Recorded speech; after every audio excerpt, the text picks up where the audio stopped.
आता पाहूयात बातम्या 36 जिल्ह्यांच्या।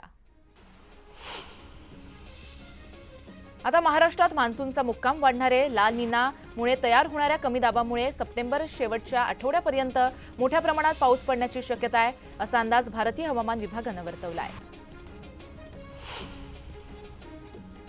पुढील 4 दिवस मुंबईसह उपनगरामध्ये ढगाळ वातावरण असेल, तसंच काही ठिकाणी पावसाच्या हलक्या सरी कोसळतील असा अंदाज हवामान विभागाने वर्तवला आहे। तसंच ठाणे पालघर जिल्ह्यातही हलका पाऊस पडण्याची शक्यता हवामान विभागाने वर्तवली आहे।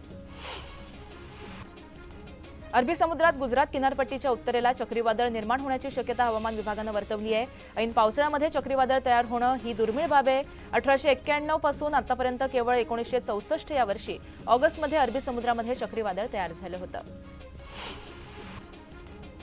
सातारा जिल्ह्यामध्ये मागील 3 महिन्यापासून पाऊस होत असून पश्चिमेकडे पावसाचा जोर अधिक आहे। यामुळे प्रमुख मोठ्या प्रकल्पामध्ये 145 टीएमसी पाणीसाठा जमा झाला आहे। त्यामुळे वर्षभराची पाण्याची चिंता मिटली आहे। मुंबईतील काही भागामध्ये आज पाणीपुरवठा बंद राहणार आहे। खार पश्चिमेतील पाली हिल जलाशय एकची जीर्ण झालेली जलवाहिनी हटवण्याचं काम केलं जाणार आहे। वांद्रे पश्चिमेतील आर.के. पाटकर महामार्गावरील नव्यानं टाकलेली मुख्य जलवाहिनी कार्यान्वित करण्याचं काम हाती घेतलं जाणार आहे। राज्य सरकारकडून गाईच्या दुधाला प्रति लिटर 5 रुपये अनुदान वितरणाची प्रक्रिया अंतिम टप्प्यामध्ये आली आहे। सरकारकडून 256 कोटी रुपये दुग्ध विकास विभागाकडे वर्ग करण्यात आले आहेत। पुढील आठवड्याभरामध्ये राज्यातील सुमारे 7.5 लाख शेतकऱ्यांच्या खात्यावरती दूध अनुदान जमा होणार आहे। कांद्याचे भाव मागील काही दिवसांपासून चांगले सुसाट सुटले आहेत। कांद्याला साधारण 40 ते 45 रुपये प्रति किलोपर्यंत बाजारभाव मिळतोय। कांद्याचे भाव 5000 रुपये प्रति क्विंटल म्हणजेच 50 रुपये प्रति किलोवर जाऊ शकतात, असा अंदाज बांधला जातोय। शेतकऱ्यांकडील सोयाबीन बाजारामध्ये यायला अजून 2 महिने शिल्लक असताना सोयाबीनचे दर एमएसपी पेक्षा 700 ते 1000 रुपयांनी खाली आले आहेत। खाद्यतेलावरील कमी केलेले आयात शुल्क आणि वाढत्या आयातीमुळे सोयाबीन दरवाढीची शक्यता मावळली आहे। राज्यातील अन्य जिल्ह्यांमध्ये ऐन सणासुदीच्या दिवसामध्ये रेशन दुकानातून गहू गायब झाल्याची चर्चा आहे। पुढील 2 महिने गहू मिळणार नसल्याची माहिती मिळते। मात्र ठाणे जिल्ह्यातील परिमंडळ कार्यक्षेत्रातील शिधावाटप दुकानांमध्ये लाभार्थ्यांसाठी मुबलक गहू उपलब्ध आहे। प्लास्टिक आपल्या कपडे, कार, मोबाईल फोन, पाण्याच्या बाटल्या आणि खाद्यपदार्थांमध्ये असतं, परंतु अलीकडे संशोधनानं काळजी वाढवली असून चक्क आपल्या मेंदूपर्यंत प्लास्टिक पोहोचल्यानं चिंता व्यक्त केली जाते। श्रावणात अनेक जण मांसाहार बंद करतात, तसंच या काळामध्ये काही जण केस आणि दाढी वाढवतात। यामुळे सलून व्यवसायावर त्याचा परिणाम होतो। यंदा तर सलून व्यवसाय निम्म्यावर आलाय, त्यामुळे हे व्यावसायिक चिंतेमध्ये सापडलेत। नवरात्री उत्सवानंतर पुन्हा सलून व्यवसाय तेजीत येण्याची शक्यता आहे। पंतप्रधान नरेंद्र मोदी पालघर दौऱ्यावर आहेत। त्याच पार्श्वभूमीवरती वाहतूक कोंडी होऊ नये यासाठी ठाण्यातील वाहतुकीमध्ये बदल करण्यात आले आहेत।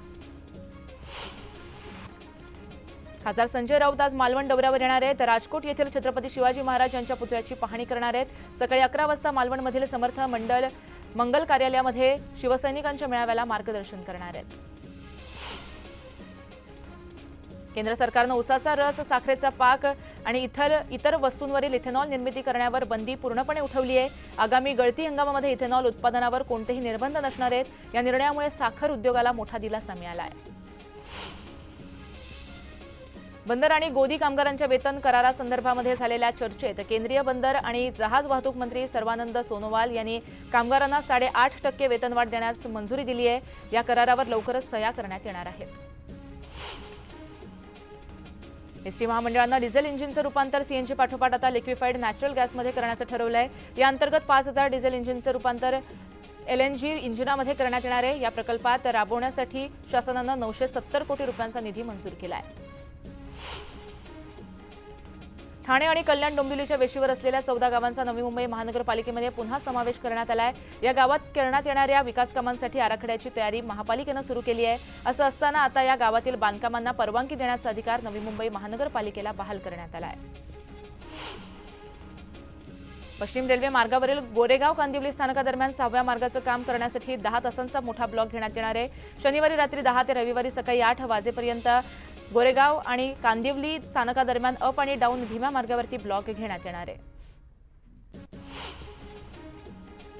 म्हाडानं लॉटरीमधील घरांच्या किमती 10 ते 20% कमी करत अर्ज करण्यासाठीची मुदत 19 सप्टेंबरपर्यंत वाढवली असतानाच दुसरीकडे लॉटरी काढण्यासाठीची तयारी देखील सुरू झाली आहे। त्यानुसार म्हाडाच्या घरांची लॉटरी सप्टेंबरच्या शेवटच्या आठवड्यामध्ये किंवा ऑक्टोबरच्या पहिल्या आठवड्यामध्ये काढली जाईल। नामजोशी मार्ग, नायगाव आणि वरळी बीडीडी चाळी अंतर्गत म्हाडाच्या मुंबई मंडळाला उपलब्ध होणाऱ्या विक्रीयोग्य घटकातील भूखंडाची विक्री करण्यात येणार असल्याची शक्यता वर्तवली जाते। यासाठी विक्री व्यवहार सल्लागाराची नियुक्ती करण्याकरिता निविदा प्रक्रिया राबवण्यात आली आहे। कळंबोली, खारघर आणि घणसोली या नोडमधील 213 सदनिकांना सिडकोच्या महागृहनिर्माण सोडतीमध्ये सर्वाधिक मागणी आहे। सोडत जाहीर केल्यापासून 1200 इच्छुकांनी सोडतीमध्ये अर्ज नोंदणी केली आहे। महारेराचे नवीन संकेतस्थळ 1 सप्टेंबरपासून कार्यान्वित करण्यात येणार आहे।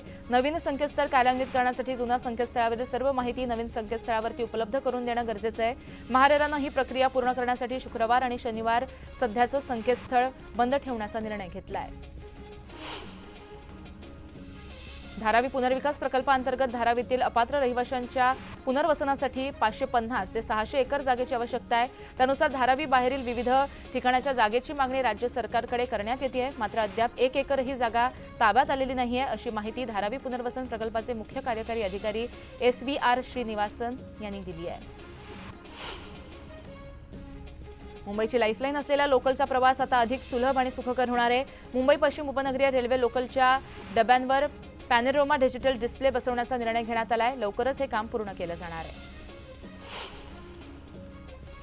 खासगी रुग्णालयामध्ये उपचार घेणं गरिबांच्या आवाक्याबाहेर असतं, त्यामुळे ठाणे जिल्हा सामान्य रुग्णालयानं आरोग्य व्यवस्था आणखी बळकट करण्यासाठी पावलं उचलली आहेत। हे रुग्णालय सुपर स्पेशालिटी हॉस्पिटल होण्याबरोबरच जिल्ह्यातील उपजिल्हा रुग्णालय, ग्रामीण रुग्णालयांच्या खाटांची 976 वरून 1184 संख्या होणार आहे। विमान प्रवास करणाऱ्या पुणेकरांच्या चेक इन प्रक्रियेला नवीन 16 काउंटर्स सुरू होणार आहेत। पुण्याच्या जुन्या विमानतळ टर्मिनलवर काउंटर्स उपलब्ध असून भारतीय विमानतळ प्राधिकरणाच्या माध्यमातून काम वेगानं होणार आहे। नागरी हवाई वाहतूक राज्यमंत्री मुरलीधर मोहोळ यांनी मोठा निर्णय घेतला आहे। आर्थिकदृष्ट्या दुर्बल घटकातील विद्यार्थ्यांना वैद्यकीय शिक्षण विभागानं दिलासा दिलाय। प्रवेशाच्या वेळी शुल्क आकारणाऱ्या महाविद्यालयांवर कारवाई करण्याचा निर्णय वैद्यकीय शिक्षण विभागानं घेतला आहे। राज्य सरकारनं खासगी मेडिकल कॉलेजमध्ये EWS विद्यार्थ्यांसाठी 10% आरक्षण देण्याच्या संदर्भात महाराष्ट्र मेडिकल ब्राउशरमध्ये स्पष्ट केलंय, मात्र सीट मॅट्रिक्समध्ये जाहीर करण्यात आलेल्या EWSच्या विद्यार्थ्याला जागा दिलेली नाहीये, त्यामुळे विद्यार्थ्यांमध्ये गोंधळाची स्थिती निर्माण झाली आहे। 11वी प्रवेशाची चौथी प्रवेश विशेष यादी जाहीर करण्यात आली आहे। या यादीअंतर्गत विविध महाविद्यालयांमध्ये 1,11,956 जागांसाठी 14,454 विद्यार्थ्यांनी अर्ज केले होते। त्यापैकी 7,741 विद्यार्थ्यांना महाविद्यालय देण्यात आली आहेत। ठाण्यात मलेरिया, डेंग्यू, टायफॉइड, लेप्टो आदींसह स्वाईन फ्लूच्या रुग्णांची संख्या वाढतीये। जुलै महिन्यामध्ये ठाण्यामध्ये स्वाईन फ्लूचे रुग्ण 113 आढळून आले आहेत, मात्र ऑगस्ट महिना संपत असताना या रुग्णांच्या संख्येमध्ये घट झाली आहे। देशात विद्यार्थ्यांच्या आत्महत्येच्या घटनांमध्ये चिंताजनक वाढ दिसून येते। विद्यार्थ्यांच्या आत्महत्यात महाराष्ट्रातील विद्यार्थ्यांचं प्रमाण सर्वाधिक आहे। त्यांनी शेतकरी आत्महत्यांनाही मागे टाकल्याची आकडेवारी IC3च्या अहवालातून समोर आली आहे। त्यातही मुलींच्या आत्महत्येचं प्रमाण यामध्ये जास्त आहे। गेल्या अनेक वर्षापासून शिक्षकांच्या अनेक मागण्या प्रलंबित आहेत। या मागण्यांच्या पूर्ततेसाठी मुंबई महानगरपालिका शिक्षणेतर कर्मचारी सेनेनं आक्रमक भूमिका घेतली असून महानगरपालिका शिक्षण विभागाच्या ढिसाळ कारभाराविरोधात करीरोड येथील शिक्षणाधिकारी कार्यालयावरती आज मोर्चा काढण्यात येणार आहे। मालमत्तेच्या नोंदणीसाठी भरावा लागणारा मुद्रांक शुल्क कमी करण्याचा निर्णय सरकार घेणार असल्याची शक्यता आहे। या संदर्भातील माहिती गृहनिर्माण मंत्री अतुल सावे यांनी दिली आहे। विमानाला विलंब होणं, ते रद्द होणं आणि त्या अनुषंगानं प्रवाशांना भरपाई देण्यास कसूर केल्याप्रकरणी नागरी विमान वाहतूक महासंचालनालयानं एअर इंडिया कंपनीची उपकंपनी असलेल्या एअर इंडिया एक्सप्रेस कंपनीला तब्बल 10 लाख रुपयांचा दंड ठोठावला आहे। इतर काही बातम्या आपण पाहणार आहोत, पण आता वेळ झाली एका छोट्याशा विश्रांतीची। तुम्ही कुठेही जाऊ नका, पाहत रहा न्यूज 18 लोकमत।